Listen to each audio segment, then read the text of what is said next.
ఈరోజు మనం all India Sainik school entrance exam 2025 April 5న జరిగిన ఎగ్జామ్ పేపర్లో ఒక్క బిట్ చూసినట్లయితే ఇది మిర్రర్ ఇమేజ్. అంటే మనకి షేడింగ్ అనేది ఈ సైడ్ ఉన్నట్టయితే అది మిర్రర్ ఇమేజ్ అవుతుంది. అలా కాకుండా షేడింగ్ అనేది అప్ లేదా డౌన్లో ఉన్నట్టయితే అది వాటర్ ఇమేజ్ అవుతుంది. అంటే మిర్రర్ ఇమేజ్ ఇటువైపు ఉన్నది ఈ షేడింగ్ ఇలా ఇచ్చాడంటే దాన్ని ఇలా తిరగేయాల్సి ఉంటుంది. సో పైకి ఇచ్చినట్టు పైన ఉన్న దాన్ని ఇలా తిరగేయాల్సి ఉంటుంది. సో ఇదైతే మిర్రర్ ఇమేజ్, ఇదైతే వాటర్ ఇమేజ్. సో మనకు వచ్చింది ఏంటంటే మిర్రర్ ఇమేజ్ పైన అడిగారు. అంటే ఇటువైపు ఉన్న దాన్ని కంప్లీట్గా ఇలా తిరగేయాలి. అంటే సపోజ్ ఒక సి అనేది ఉన్నట్టయితే దాన్ని ఇలా తిరగేసినట్టయితే ఇలా తయారవుతుంది, అంతేనా?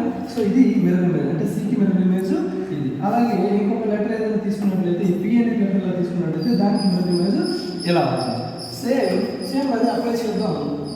ఓకే, ఆప్షన్ చూడండి. ఫస్ట్ ఇక్కడ చూసినట్టయితే ఇక్కడ ఉన్న ఈ రెక్టాంగిల్ అనేది ఏమవుతుందమ్మా, ఇటువైపు రావాలి. అటువైపు వచ్చింది ఎక్కడ ఉంది, ఇది తప్పు, కింద ఉంది, ఇది కూడా తప్పు, ఇక్కడ రైట్ ఇది ఛాన్స్ ఉంది, ఇది ఛాన్స్ ఉంది. అండ్ ఈ సర్కిల్ చూడండి ఒకసారి. సర్కిల్ అనేది ఏమవుతుంది, రివర్స్ అయినట్లయితే ఇక్కడ వస్తుంది.